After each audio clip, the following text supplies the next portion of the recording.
Hi everyone, welcome to Tips for the College Application Process. My name is Gina and I'll be an incoming freshman at the University of Pennsylvania studying business in Wharton.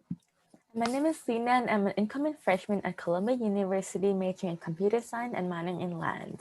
Before we dive in, here's a brief roadmap of what we'll be covering today.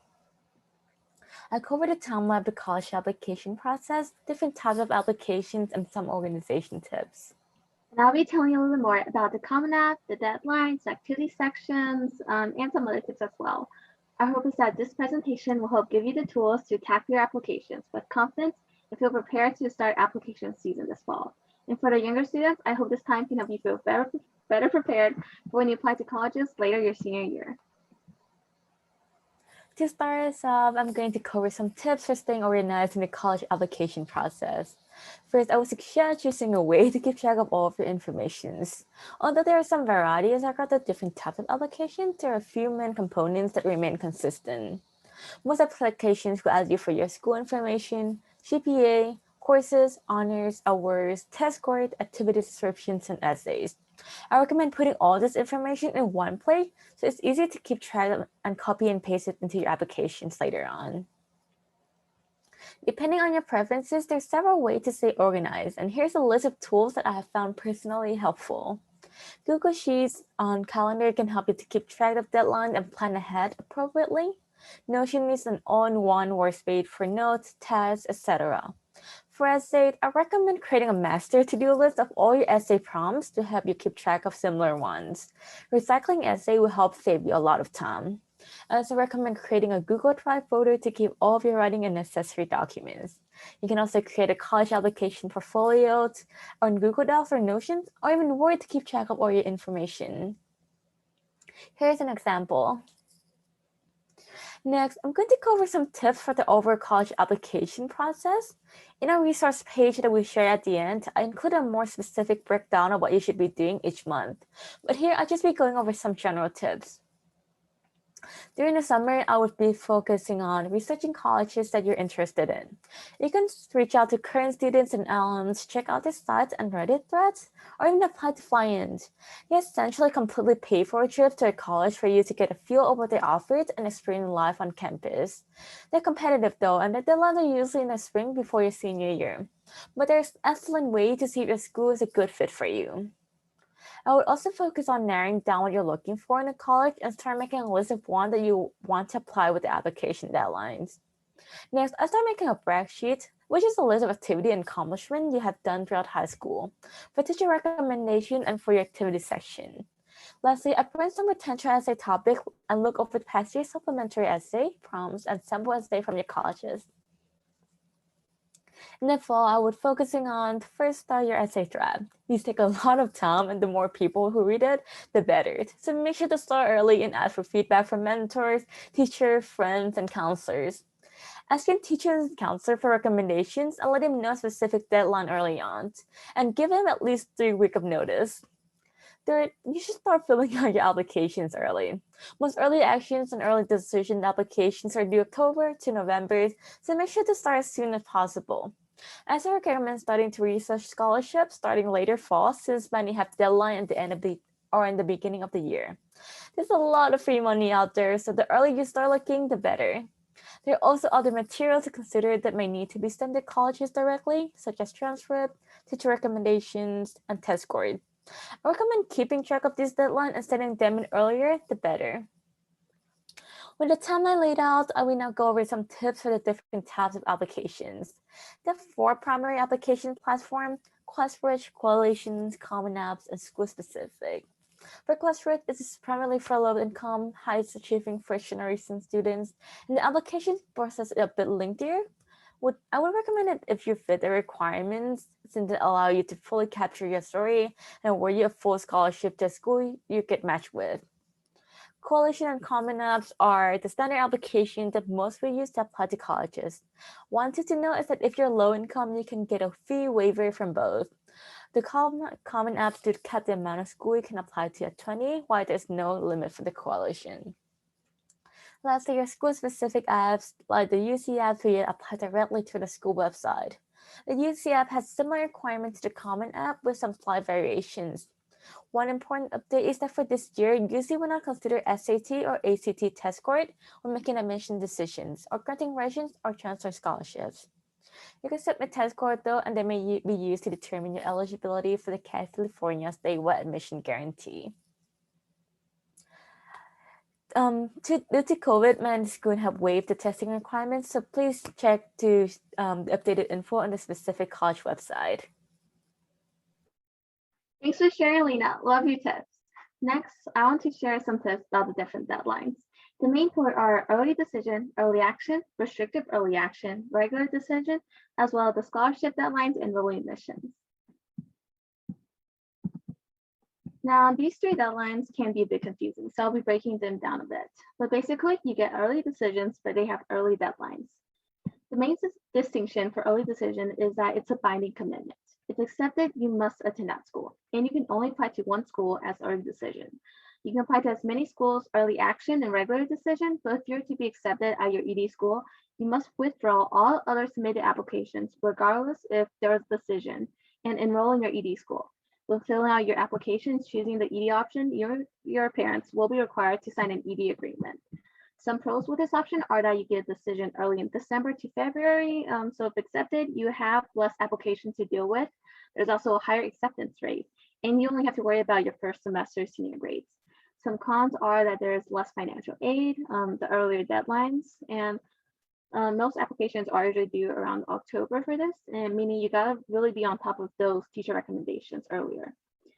If early decision is something you're interested in, I highly recommend doing some more research before deciding on an early decision school and making sure that you would be happy to go there because you will be bound to go. Restrictive early action or single choice early action also allows you to apply to school early, but with a non-binding commitment. So you're not bound to go if accepted. Still, this option restricts you to apply exclusively to one school in the early rounds, meaning you cannot apply to any other private school's early decision or early action. Early action is the preferred of the three. It's non-binding and you can apply to as many EA schools as you would like to, but not all schools offer early action. Regular decision, that's a normal one that you're familiar with, but scholarship deadlines tend to be dependent on each school. One tip is to do your research on your school to see if they have any other special or different deadlines for certain programs or for scholarships. They are usually in December after early decision and early action. And rolling decisions are you apply whenever you want and they'll review your application as they come in. Now that we've gotten deadlines out of the way, let's continue with the activities section of the application. Most colleges will ask for a list of activities that are involved in both inside and outside the school. A tip for choosing activities is to compile all activities in an Excel sheet like this one and rank them from importance. One key difference between the UC and Common App is that with the UC app, you can list up to 20 activities with a 350 character limit, whereas Common App only lets you put 10. If you're applying with both, start with listing your UC activities and from there, narrow down and choose the best ones for your Common App and be sure to cut down the wording. Don't worry if you don't have that many, and hopefully you won't need that many activities either. After all, rather than putting many activities that you're in, it's better to just put a few that you really invested in. This is something to help you choose activities to list. Don't worry about copying this down. It's included with a resources document we'll be sending you shortly. But basically, to help determine which activities you might want to share, choose activities that have meaning, illustrate your values and interests, demonstrate leadership, and ones that you've kept with for some time. Admission officers also consider the depth and time you participate in an activity. So it's important to keep in mind that there are many students like you that are applying with similar grades and backgrounds. So the activity section is an opportunity where you can really stand out. Here are some tips for writing your activities. For well-known organizations like Model United Nations, Key Club, focus on your own accomplishments in a club rather than a general summary because they've already read thousands of applications. So they know what these organizations do. Another tip is also to not overload your hours spent on activities. Be realistic. The Common App will ask you how much time you spend on an activity, how many hours per week, for how many weeks a year. One clarification is that summer activities go with your rising year. So for example, if you're part of a summer program or you did research between sophomore and junior year, you would list it as an activity for junior year. Common App will also ask which year you did the activity as well. Here are some examples of good activity descriptions. Again, this is included in the doc we're sending you. But in terms of the specific descriptions, make sure to abbreviate words Simplify grammar. There's no need for full sentences. So start with verbs. That's completely okay. And be straightforward and to the point. Numbers and metrics are great if you can include those, like amount raised or number of people impacted. Next, I want to cover essays. Here are some of the sample prompts we'll see on your application. For the UC essay section, you have to choose 4 essays to answer with a 350-word maximum for each question. And for Common App, a 650-word personal statement on prompt of your choice. Some tips for the essays are: 1, Common App does not autosave. So make sure you write your essays and save them in Google Docs or Word. From the essays and activities section, I or whoever reads your application should be able to get a good sense of what you're interested in, what you like to do, your values, and you as a person. For the why us essay, like why you can, don't just talk about how great the school is, because they already know they are. So instead of talking about that, talk about the us, the you and them, how that school aligns with what you value and why it's a good fit for you, because the reasons for someone else is probably not the same for you. As you're revising, make sure to read your essay out loud to spot typos or awkward phrasing, and have at least one person read over and review your essay. That could be a friend, a family member, a teacher, or even just a random person. Ask them, does this sound like me, or do you have a better sense of who I am, or how much do you feel you know about me after reading this essay? One thing you can do is to offer to pay your friends $5 for every typo that they find in your college essay. However, don't just choose any friend to review your essays. Make sure this friend can be objective and isn't afraid to hurt your feelings, because typos can really distract admission officers from what you were saying. To finish off, here are some important tips to keep in mind throughout the process. Essays will take longer than you think. Filling out all the other sections will take some time too, so please don't procrastinate on them. Give yourself at least 2 weeks to write them.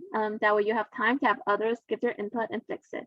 Then come back in a week and review and re-edit it with a fresher perspective.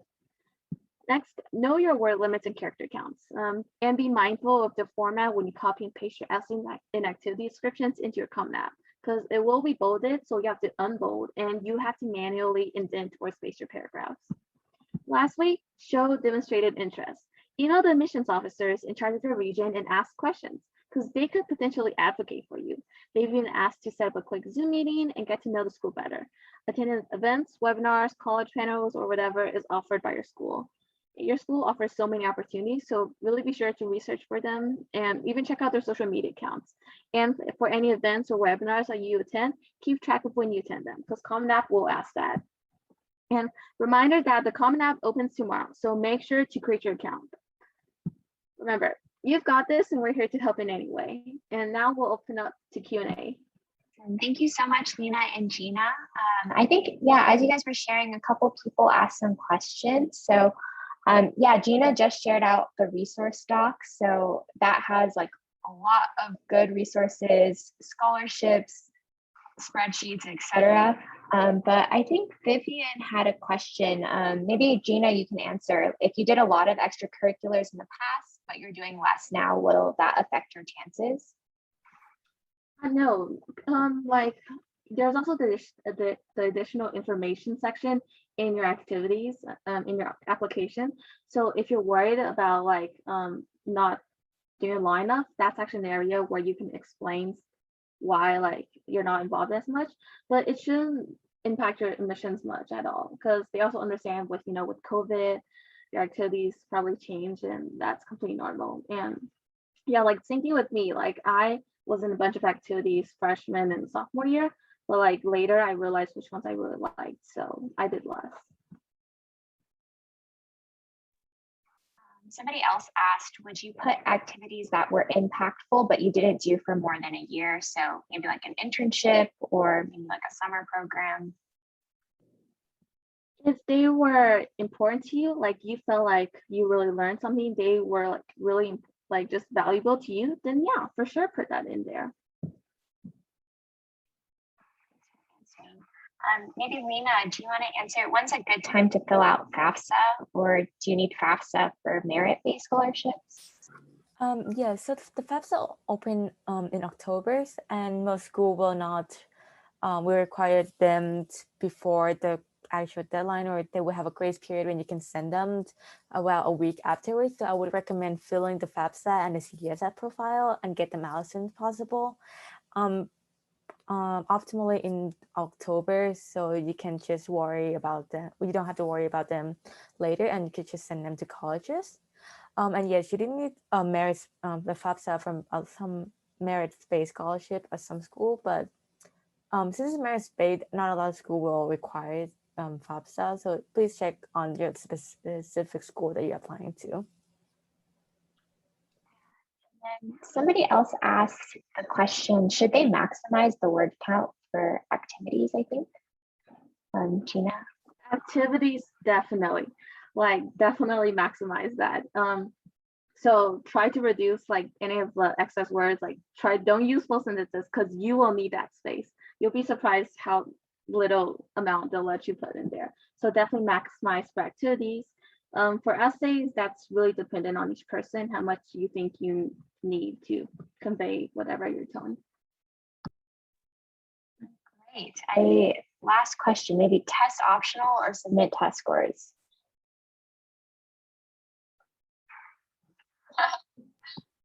I apply test optional. So like if you feel like the test scores are not going to help your application way, that like you're worried that test scores are going to hurt your chances, then feel free to go test optional.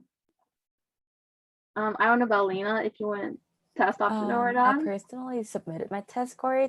So I would say that from experience, whether it's test optional or submitting your test score, this is a 50-50. So if you're confident, definitely submit it. It will only help it. But if you don't, then it's totally okay and it will not hurt your chance.